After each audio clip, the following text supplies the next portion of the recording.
Good morning. I thought, I didn't know who all would be here, but I was thinking about James the 6th and 1st before I came, and I thought, well, maybe I should, just recap his life briefly. So, okay, so James, right, he had the best education possible, as we talked probably 8 weeks ago. He's said to be the wisest fool in Christendom. He was very, very learned man. He had no parents, though. Right? He had Mary. He had biological parents, Mary, Queen of Scots, but she left the country, never to return before he was a year old. And his father, of course, had been murdered. Reputedly by his mother, or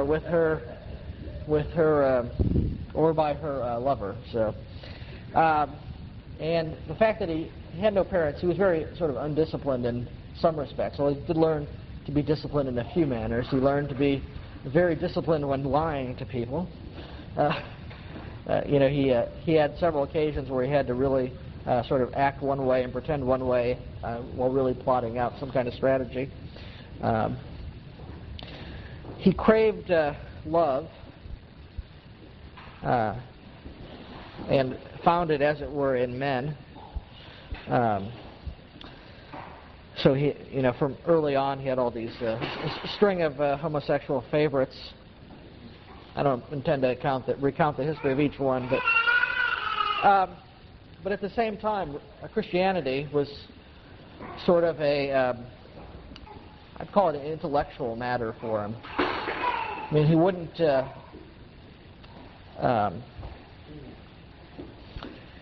be like many today who say have no interest and couldn't tell you anything about the Bible. In fact, he knew quite a bit about it. And at times, even, he spoke very highly of, say, the practices of the church, the Scottish Church, and so on. Other times, he was determined to get control of it by appointing bishops. I think someone asked, maybe it was Mike, can't remember, but was it about interns? No, it wasn't about interns.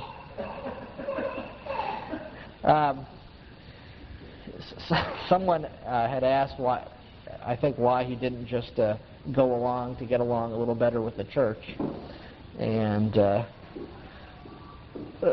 it's still, very unclear. It would have been he could have, in many respects, made his life a lot easier if he had not worried so much about the church, about trying to get control of it. He could have just kind of gone along with it and probably enjoyed the support of the people a lot better than he did. But he's certainly very conscious of public opinion, Mike. So they didn't have polls, but they did have things approaching that. In fact, we'll see sort of the last thing that he approves, which is an act very favorable to the church. It turns out that part of the reason was political, because there were some other things going on, and he couldn't sort of afford, as it were, politically to veto this act. So, okay, well, I'd like to start, cover a little bit of ground from last week. Just the sort of things I picked up right on the last couple of events I picked up on the end. So I mentioned in 1587 there was this Act of Parliament, the Act of Annexation, and the Parliament passed an act and annexed most of the church's possessions, most of the sort of bishops' possessions, as it were, and with some exceptions, such as the manses and some of the tithes and so on. But the large estates and so on that were theoretically owned by the church were annexed to the crown. In other words, they were nationalized, as it were. So for about 30 years, the church had been claiming, since 1560, that these were its possession. And I don't know that they'd continuously argued strongly, but they had this plan that the earnings would go to the diaconal and needs of the church, and also to the educational needs of the church, or you could say the educational needs of the state, because they would essentially been educating everybody with this plan. Okay, but they hadn't gotten anywhere with that argument. And in a sense, this act sort of closed the door on the church's argument. It did have a silver lining. McCree says it's a measure which paved the way for the abolition of episcopacy. It virtually divested the bishops of their right to sit on the national judicature, which was founded on their baronial possessions, and consequently it removed the principal plea upon which the court had hitherto upheld them in opposition to the unequivocal and decided sentiments of the church. Existing solely by the favor of the prince and dreading the entire suppression of their order, the bishops silently acquiesced in a measure which stripped them of such valuable possessions and left them exposed to the persevering attacks of their adversaries. Now, they didn't really have much choice at this point because, in fact, by now the bishops were for the most part, these Tulkan bishops that just had they took a salary basically, while the noble some noble actually took most of the money from the benefice. Let's see. Hetherington said it was a fatal blow to the order of bishops, rendering the subsequent endeavors of James and his successors to restore them to their pristine dignity and authority utterly hopeless. So as long as they didn't have this property, then it was difficult for them to sort of maintain themselves in this princely fashion that they had. There's some evidence, I don't know that it's significant or not, that the ministers actually originated this plan. So, in any case, that there was sort of a, well, in one sense it would have been ideal for the church to keep it. As we've seen politically, it never happened. So, actually, the issue doesn't completely go away. It returns later when James starts more seriously trying to appoint bishops. Okay, and I noted this as I was reading the Act of Annexation, and so if you were wondering about kingcraft or politics in the 16th century, I thought you might appreciate this quote.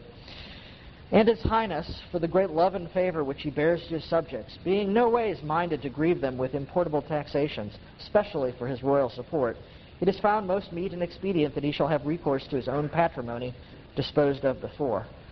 In other words, when they took back all these lands and stuff to the crown, he was saying it was so he wouldn't have to tax his subjects. And it was because he had such great love and favor for his subjects. So, does that sound like some kind of present day situation, Mike?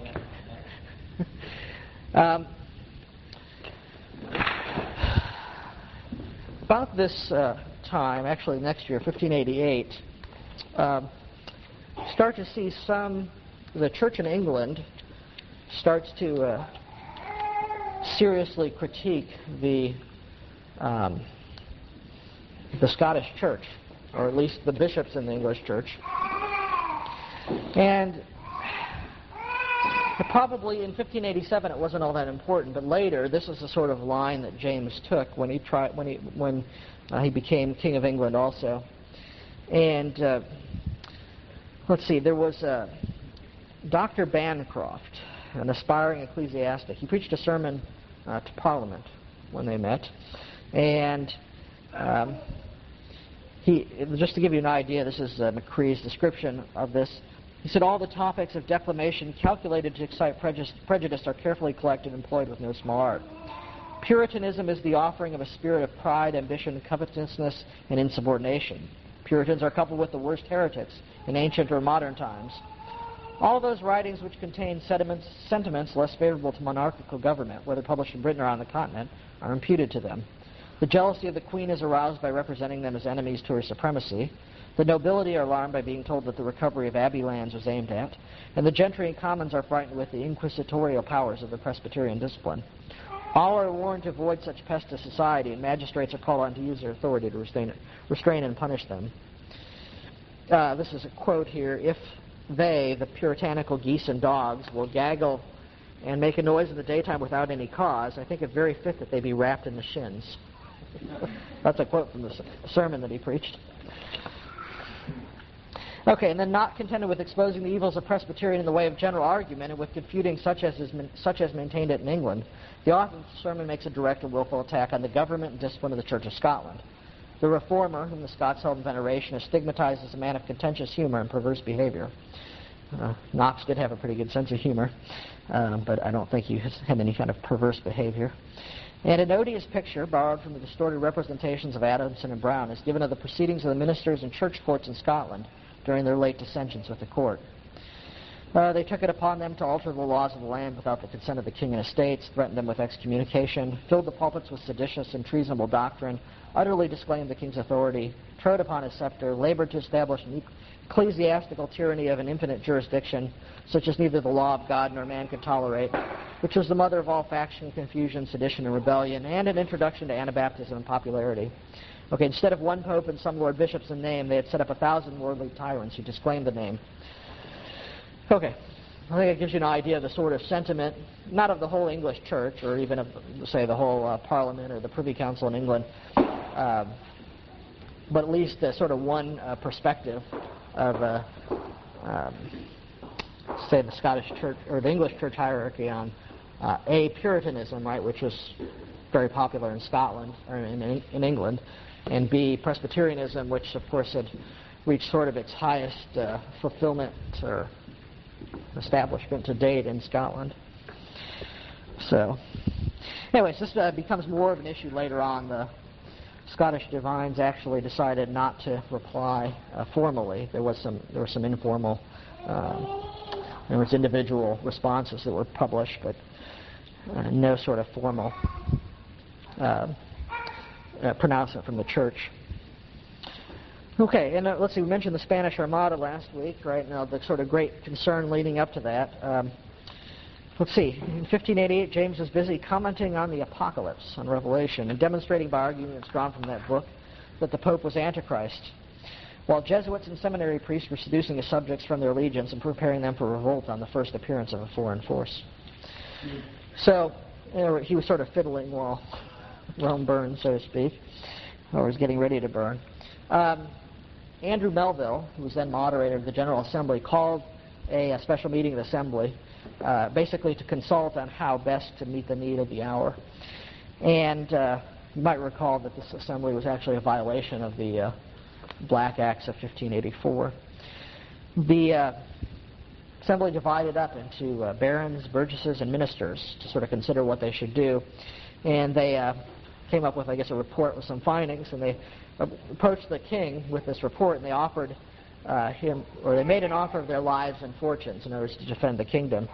So James first was irritated by this for interfering with his government, and also because you might consider this an implicit rebuke if he'd been doing his job, which that's one thing James typically didn't do, was his job. He would have dealt with this earlier. But then he apparently thought better of his attitude. He thanked them, and he established a committee with the Privy Council to meet with them. And so one of the outcomes was a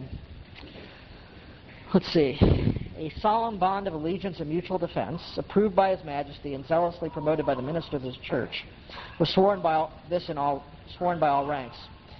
In this, they protested that the Reformed religion and His Majesty's estate had the same friends and foes, and engaged that they would defend and maintain them against all plots and preparations, foreign or domestic, and particularly the threatened invasion, that they would assist in the discovery of Jesuits and other vassals of Rome, that they would assemble at His Majesty's command and hazard their lives, lands, and goods in resisting the common enemy, and that they would lay aside all private feuds and submit every difference that might arise among them in the meantime to the judgment of arbiters to be chosen by the king. And the Armada, as it turns out, was a real threat. Of course, it was destroyed, I guess, partly by the English Navy and partly by Providence storms. But that didn't end the sort of Spanish and Catholic plots. On the 27th of February, 1589, a packet of letters was intercepted that implicated a number of the Catholic nobles in a plot to land 6,000 Spanish troops in Scotland. And in the aftermath, James eventually led an army. I guess he led an army. He was a real coward, too.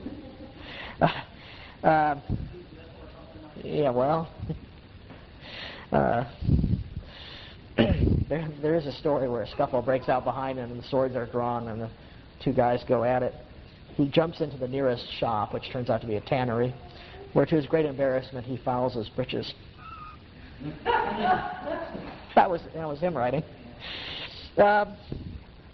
But actually, what I would call an unexpected outcome of the Spanish Armada scare was there was some improvement in the relationship between the king and the church.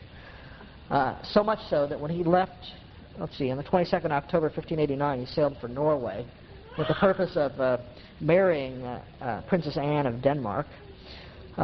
He appointed a minister, Robert Bruce. Do we know any Robert Bruces? I don't know. Is this the Robert Bruce that our Robert Bruce is named after? There's a lot of Robert Bruces in Scotland, and some of them are scoundrels. So. But anyways, he was made an extraordinary member of the Privy Council, so he helped rule the kingdom while he was gone. And indeed, while he was gone, there was a sort of a remarkable season of peace. If you'll recall from some of our past stories, at this point, there wasn't much of a justice system in Scotland. There were a lot of feuds. A lot of things were just settled by personal vendetta. But actually, the kingdom enjoyed a remarkable period of peace while he was gone. Or maybe there's another reason why. Why? Okay, so when he came back with this bride, he was apparently very appreciative of the service rendered by Robert Bruce. He called him his trusty and well-beloved counselor, and said he was worth a quarter of the kingdom. And in fact, James got quite carried away with himself. There's a pretty famous quote. This is after the Sabbath after the coronation of the Queen. He attended a sermon and made a harangue to the people. Okay, this is, I guess, not the harangue in the negative connotation that we might think of, in which he thanked them and the ministers for their conduct during his absence, confessed that the affairs of the kingdom had hitherto been ill-administered, and promised to exert himself in the correction of all abuses. And at the next meeting of the General Assembly, sort of repeated himself, he lamented the bloody feuds which disgraced the country, exhorted the ministers to embrace every opportunity of impressing their hearers with the enormity of such crimes. Okay, and this is where he has this sort of famous, McCree calls it a panegyric, on the purity of the Church of Scotland. He praised God that he was born in such a time as in the time of the light of the gospel, and in such a place as to be king in such a kirk, the purest kirk of the world. Okay, and then this is a direct quote from what James said. The Kirk of Geneva keepeth Pasch and Yule, is Easter and Christmas. What have they for them? They have no institution. As for our neighbor Kirk in England, their service is an evil said Mass in English. They want nothing of the Mass but the liftings. I charge you, my good people, ministers, doctors, elders, nobles, gentlemen, and barons, to stand to your purity, and I, forsooth, so long as I brook my life and crown, shall maintain the same against all deadly. Cree goes on to say, whether James was on this occasion seized with a sudden fit of devotion and of affection for his mother church, or whether he merely adopted this language to gain the favor of the ministers, may admit of a doubt. But, there is a little bit of evidence, at least intellectually, that James, from time to time, was sort of proud of the Church of Scotland, even though many times he was at odds with them. So. Repentance was not exactly a true act. It didn't seem to last very long, no. Okay, in 1591 then, but actually this sort of a period of, where he got along reasonably well with the church, did go on for several years, where he wasn't terribly at odds with them. Well, and some of this is said to be due to his counselor, Maitland of Thirlestane, who's if you recall this guy Maitland, who was Mary's advisor. This was his younger brother. And been reading Maurice Lee's biography of Thirlestane, and I think his basic view is that Maitland was, he was an Erastian, but he saw it in the king's best interest is to sort of be at peace with the church. So this is probably one case where he had, in that sense, a fairly good counselor. Thirlestane also did quite a bit to sort of help fix the justice system and so on, but apparently he advised him that he needed to try to work harder to be at peace with the church. So okay. Anyways, in 1591 there was a minor conflict between the church and state, which I probably wouldn't even bring up if we didn't have as our theme the two kingdoms. A guy named Graham of Halyards, he had gotten a notary public to authenticate a forged document. this was to get some, or in order to defraud the feuars, in other words, the long-term tenants, of some property belonging to his wife. Okay, this notary public was then imprisoned, and when he was there, he was visited by a minister. He confessed to the minister that indeed he was guilty of this forgery, of authenticating it. And of course, that said he was guilty, but that also said this Graham of Halyards was guilty. So Graham accused the minister of convincing the notary to lie. Okay, so we now have at this point, there's a civil case with this forged instrument and the notary having assisted in the forgery. And then there's also a church case with this minister being accused of suborning perjury, if you will. So the church actually took up the case. Well, it was actually going through the civil court system, the court of session, and the church took it up with regards to the minister. At the General Assembly, the Lord President and two other Lords of Session, in other words, of the Court of Session, they came before the General Assembly and told them they should cease and desist because this was a civil matter, not a church matter. They wrangled back and forth on this issue, and finally the civil court thought proper to relinquish any further direct interference, but tried the case in their own way and left the church to do the same. This is Hetherington, which seems indeed to be the proper mode of avoiding collisions between coordinate jurisdictions. Right? In fact, their interests were not, didn't really overlap. I mean, if the church, all that they would have done would, if the minister had been guilty of the suborning of perjury, they would have disciplined him, deposed him from the ministry. And he still could have been tried, and still would have been tried by the civil court on that charge. Vice versa, if they declared him innocent, it didn't prejudice the civil court's case.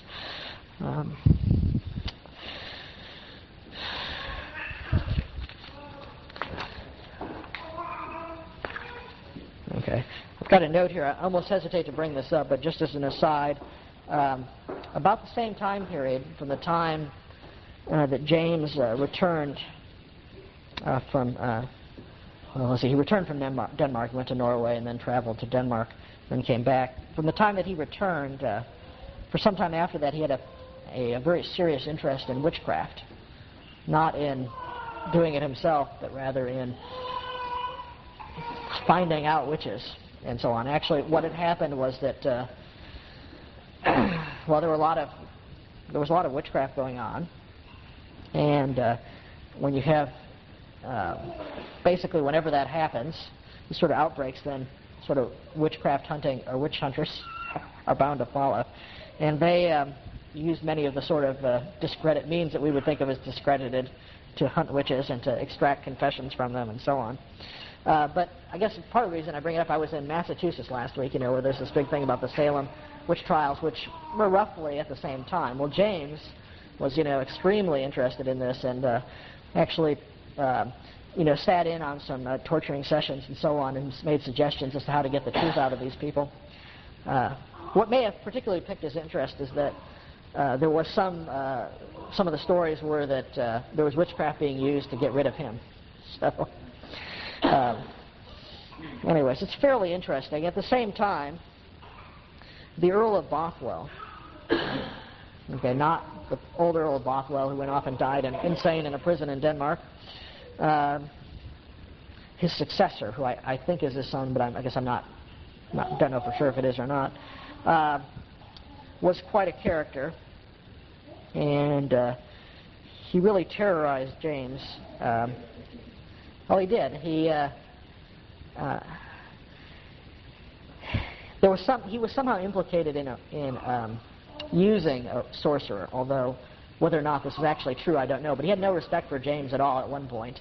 James liked him early on, but then he found this guy wasn't afraid of James, and he often sort of did his own thing, including there was a murder of the Earl of Moray. Right now, the last Earl of Moray had been assassinated.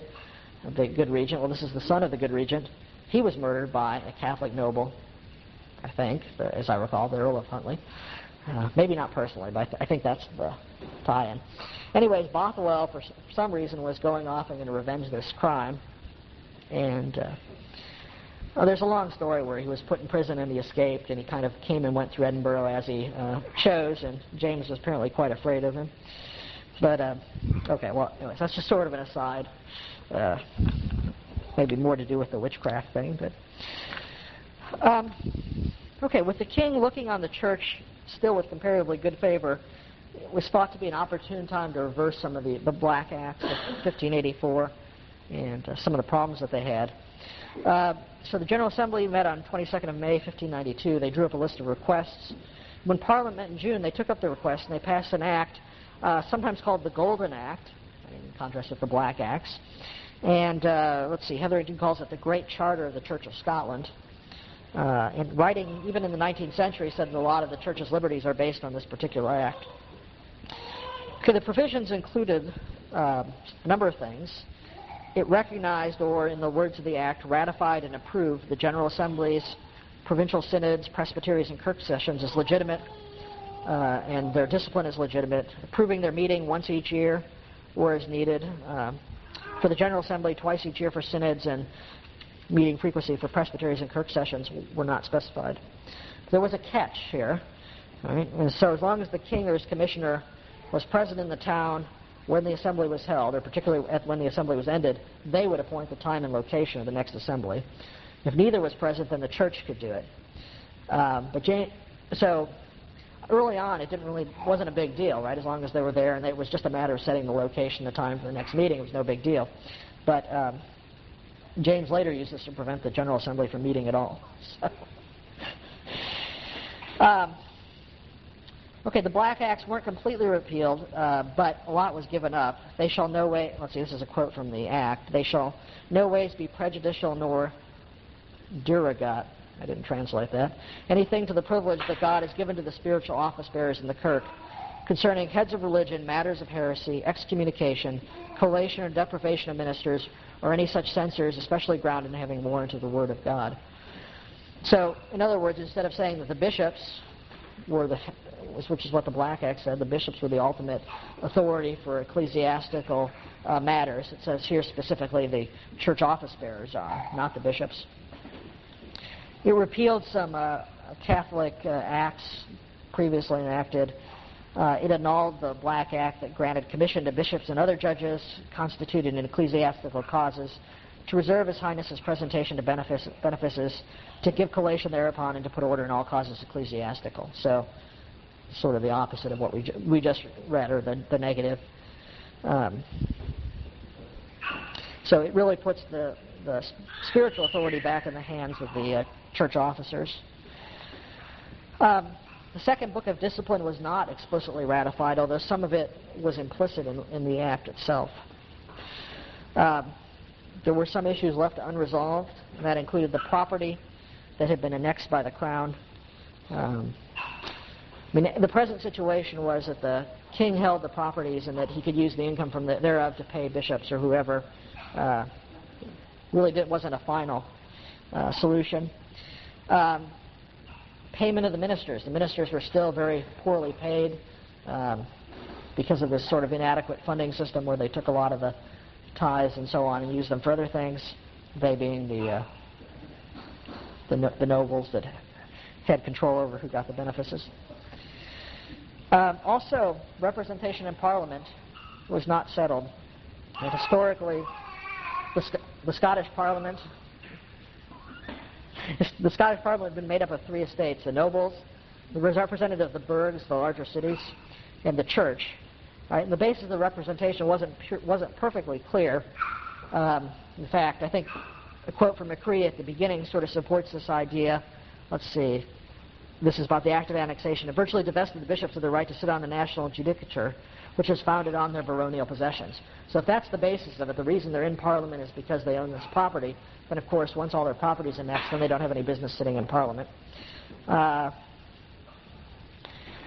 That's not necessarily the case. It may have been that they were, the basis was their sort of spiritual authority, but it's not really spelled out, and it's something that because the underlying situation had changed over time, that there was no, the further basis, what to do next, was sort of unclear, and it wasn't settled by this bill.